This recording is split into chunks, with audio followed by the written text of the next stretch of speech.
그날의 사진. 잔잔한 기타 선율이 흐르는 작은 어촌 마을. 70세 김진수는 오늘도 새벽같이 일어나 바다로 향했다. 손에는 낡은 낚싯대가 들려 있었다. 그는 평생 단 한 장의 사진을 버리지 못했다. 진수의 집은 작았다. 방 한 칸, 부엌 하나. 혼자 살기에도 넓다면 넓은 공간이었다. 하지만 그에게는 딱 맞았다. 거실 벽에는 오래된 사진 한 장이 걸려 있었다. 40년 전 사진이었다. 젊은 시절의 진수와 한 여자가 웃고 있었다. 윤정희, 진수의 첫사랑이었다. 아니, 유일한 사랑이었다. 매년 같은 날이면 진수는 그 사진 앞에 술 한 잔을 올렸다. 오늘이 바로 그날이었다. 정희의 생일. 정희야, 잘 지내냐? 그때 말 못한 게 아직도 맘에 걸린다. 진수는 술잔을 들어 사진을 향해 올렸다. 그리고 혼자 마셨다. 40년 전 진수는 28이었다. 가난한 어부였지만 꿈이 있었다. 배를 사서 큰 어부가 되는 것. 가족을 먹여 살릴 수 있는 남자가 되는 것. 정희는 25이었다. 마을 초등학교 교사였다. 아이들을 가르치며 행복하게 살았다. 두 사람은 마을 축제에서 만났다. 실례지만 함께 춤추실래요? 저요. 아, 네. 제일 예쁘신 분이랑 춰야죠. 정희는 웃었다. 진수도 웃었다. 그렇게 시작됐다. 주말이면 함께 바닷가를 걸었다. 정희는 진수의 꿈을 들어줬고 진수는 정희의 이야기에 귀 기울였다. 나중에 배 사면 첫 항해에 정희 씨도 데려갈게요. 정말요? 아, 네. 약속할게요. 두 사람은 행복했다. 결혼을 약속했다. 하지만 운명은 잔인했다. 어느 날 정희가 쓰러졌다. 병원에 갔더니 폐질환이었다. 당시로선 치료가 어려운 병이었다. 수술하면 나을 수 있어요. 하지만 비용이 얼마나요? 3천만 원 정도 필요합니다. 진수는 좌절했다. 3천만 원. 평생 모아도 모을 수 없는 돈이었다. 그날 밤 정희가 말했다. 진수 씨, 우리 그만 만나요. 무슨 소리예요? 저 때문에 진수 씨가 힘들어하는 거 보기 싫어요. 저는 괜찮아요. 무슨 소리 하는 거예요? 내가 꼭 돈 마련할게요. 하지만 정희는 고개를 저었다. 가세요. 다시는 연락하지 마세요. 정희 씨, 부탁이에요. 진수는 그날 밤 집으로 돌아왔다. 그리고 울었다. 며칠 뒤 진수는 결심했다. 돈을 벌기 위해 원양어선에 탔다. 위험했지만 돈을 많이 벌 수 있었다. 1년, 2년, 3년 진수는 쉬지 않고 일했다. 돈을 모았다. 3년 만에 돌아왔을 때 진수는 3천만 원을 모았다. 정희를 찾아갔다. 하지만 집은 비어 있었다. 정희는 어디 갔어요? 이웃에게 물었다. 아, 정희 씨. 2년 전에 이사 갔어요. 어디로 갔는지는 몰라요. 진수는 무너졌다. 연락처도 없었다. 주소도 몰랐다. 마을을 돌아다니며 물어봤지만 아무도 몰랐다. 정희는 흔적도 없이 사라졌다. 진수는 그날 이후 40년을 혼자 살았다. 결혼하지 않았다. 정희만을 기다렸다. 하지만 정희는 돌아오지 않았다. 현재로 돌아왔다. 진수는 70세가 됐다. 이제는 바다에 나가는 일도 줄었다. 가끔 낚시를 하며 하루를 보냈다. 어느 날 오후 진수는 집에서 쉬고 있었다. 문 두드리는 소리가 들렸다. 누구세요? 문을 열자 낯선 청년이 서 있었다. 30대 초반쯤 돼 보였다. 혹시 김진수 씨 맞으세요? 네, 맞습니다. 누구시죠? 청년은 봉투 하나를 꺼냈다. 저는 박서준입니다. 어머니가 남기신 편지를 전해드리러 왔어요. 어머니? 아, 네. 윤정희. 아시죠? 진수의 손이 떨렸다. 정희를 아는 분이세요? 제 어머니예요. 한 달 전에 돌아가셨어요. 진수는 그 자리에 주저앉을 뻔했다. 정희가 죽었다. 들어오세요. 두 사람은 거실에 앉았다. 서준은 봉투를 건넸다. 어머니가 돌아가시기 전에 이걸 꼭 전해드리라고 하셨어요. 진수는 떨리는 손으로 봉투를 열었다. 안에는 편지 한 장이 들어 있었다. 진수 씨에게 이 편지를 읽고 계신다면 저는 이미 세상을 떠난 후일 거예요. 40년 만에 이렇게 편지를 쓰네요. 미안해요. 그날 제가 헤어지자고 말했던 거 기억하시죠? 사실 그건 거짓말이었어요. 저는 진수 씨를 사랑했어요. 너무 사랑했어요. 하지만 제 병 때문에 진수 씨가 고생하는 걸 볼 수가 없었어요. 그래서 거짓말을 했어요. 진수 씨를 밀어냈어요. 그리고 혼자 아이를 낳았어요. 우리 아이를요. 미안해요. 말하지 못해서. 하지만 진수 씨가 행복했으면 좋겠어서 숨겼어요. 우리 아들이 자라면 꼭 진수 씨를 찾게 될 거예요. 그 아이는 당신의 아들입니다. 미안해요. 그리고 사랑해요. 정이 올림. 진수는 편지를 읽으며 눈물을 흘렸다. 손이 떨렸다. 이게 무슨...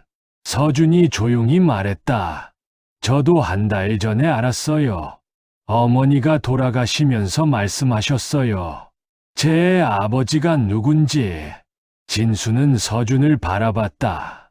자세히 보니 정희와 닮았다. 눈매가, 미소가. 너 정말 내 아들이냐? 아, 네. DNA 검사도 할 수 있어요. 하지만 어머니 말씀을 믿어요. 진수는 서준을 안았다. 40년 만에 만난 아들이었다. 미안하다. 몰랐다. 정말 몰랐어. 괜찮아요. 아버지 잘못이 아니에요. 두 사람은 한참을 그렇게 안고 있었다. 그날 이후 서준은 가끔 진수를 찾아왔다. 일주일에 한 번, 주말마다. 진수는 서준에게 밥을 해줬다. 낚시를 가르쳤다. 바다 이야기를 들려줬다. 하지만 쉽지 않았다. 30년을 함께하지 못한 시간을 어떻게 채울까? 서준아. 네, 아버지. 내가 내 아버지 노릇을 할 수 있을까? 서준은 웃었다. 지금 하고 계시잖아요. 그래도 괜찮아요. 천천히 하면 돼요. 진수는 고마웠다. 아들이 이렇게 착할 줄이야. 어느 날 저녁 두 사람은 함께 술을 마셨다. 아버지, 어머니 이야기 좀 들려주세요. 정희 이야기. 아, 네. 어떤 분이셨는지 궁금해요. 진수는 사진을 꺼냈다. 40년 전 그 사진. 이게 내 어머니야. 서준은 사진을 봤다. 젊고 아름다운 여자가 웃고 있었다. 정말 예쁘시네요. 그럼 마을에서 제일 예뻤어. 진수는 정희 이야기를 들려줬다. 처음 만났던 날, 함께 걸었던 바닷가, 나눴던 약속들. 어머니가 많이 힘들어 하셨대요. 할머니한테 들었어요. 어머니가 아버지를 원망하면서도 끝까지 사진은 버리지 않으셨답니다. 진수의 가슴이 미어졌다. 그때 내가 너무 가난했거든. 정의를 지켜줄 자신이 없었어. 아버지 잘못이 아니에요. 아니야. 내가 더 노력했어야 했어. 포기하지 말았어야 했어. 진수는 눈물을 흘렸다.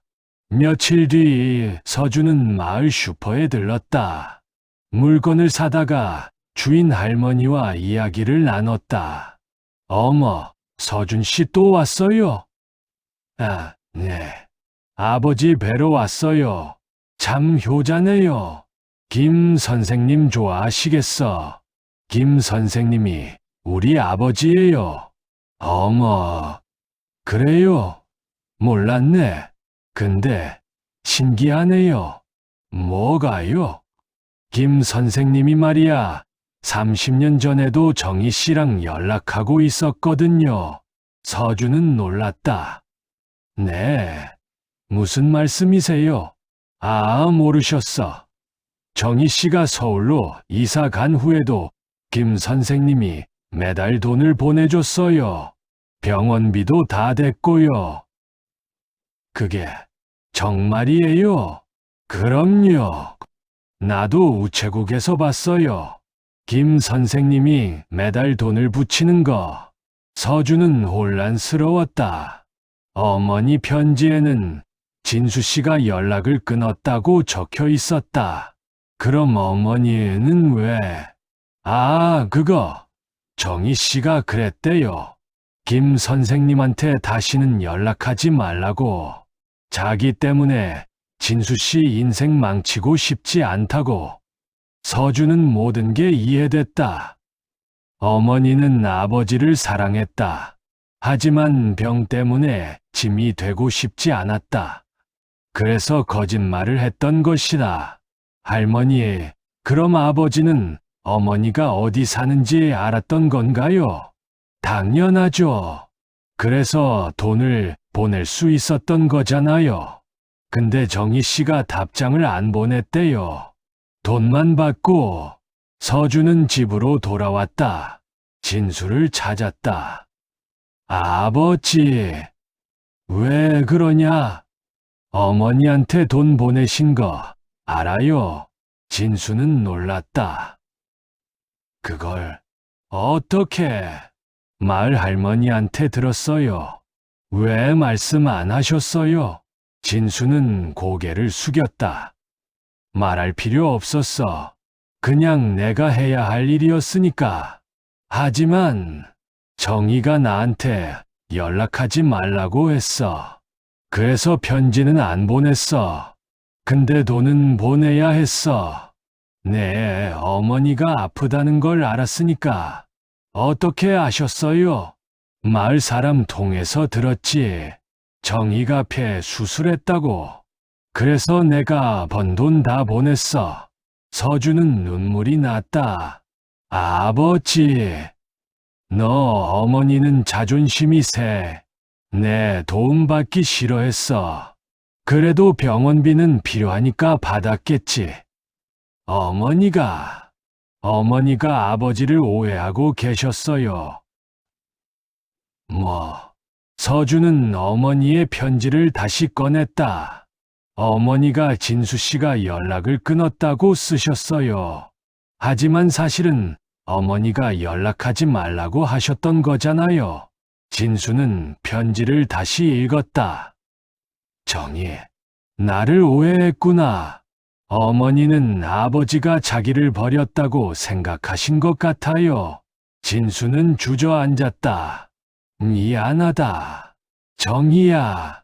내가 직접 찾아갔어야 했는데. 아버지 잘못이 아니에요. 아니야. 내 잘못이야. 정희 말대로 연락 안 하고 돈만 보냈으니까 직접 가서 말했어야 했어. 내가 얼마나 사랑하는지. 진수는 울었다. 40년의 오해가 너무 억울했다. 며칠 뒤 진수는 서준에게 제안했다. 서준아, 너 어머니 산소 어디 있냐? 서울 근처에요. 왜요? 같이 가자. 네, 어머니한테 말하고 싶은 게 있어. 다음 주 두 사람은 서울로 갔다. 정희의 산소는 조용한 언덕에 있었다. 진수는 무덤 앞에 무릎을 꿇었다. 정희야, 나야, 진수. 바람이 불었다. 미안하다. 오해하게 만들어서. 나는 너를 버린 적 없어. 한 번도. 진수는 품에서 사진을 꺼냈다. 40년 전 그 사진. 이거 봐. 나도 간직하고 있었어. 40년 동안 사진을 무덤 앞에 놓았다. 너를 잊은 적 없어. 매일 생각했어. 내가 어디서 어떻게 사는지. 진수는 눈물을 흘렸다. 우리 아들 잘 키워줘서 고마워.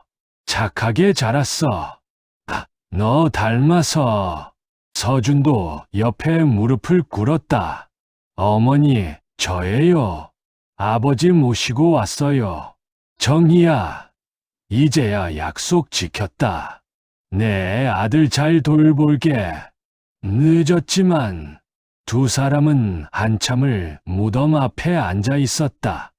집으로 돌아오는 길 서준이 물었다. 아버지, 후회하세요? 뭘, 어머니랑 그때 직접 찾아가지 않은 거요. 진수는 한참을 생각하다 대답했다. 후회하지. 많이. 근데 말이야. 네. 정희는 내가 행복하길 바랐어. 나 때문에 고생하기 싫어서 밀어낸 거야. 그 마음을 이해해. 그래서 더 미안한 거야. 정희 마음도 몰라주고. 서준은 고개를 끄덕였다. 그날 이후 서준은 마을로 이사를 왔다. 진수와 함께 살기로 했다. 아버지, 제가 모실게요. 고맙다.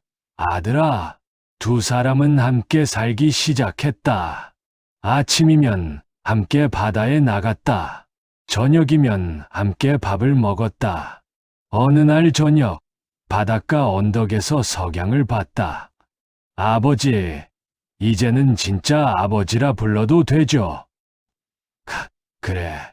그 말 오래 기다렸다. 진수는 사진을 꺼냈다. 정희야, 봐. 이제 내 아들도 내 옆에 있다. 이제야 약속을 지켰다. 서준이 아버지 어깨에 머리를 기댔다.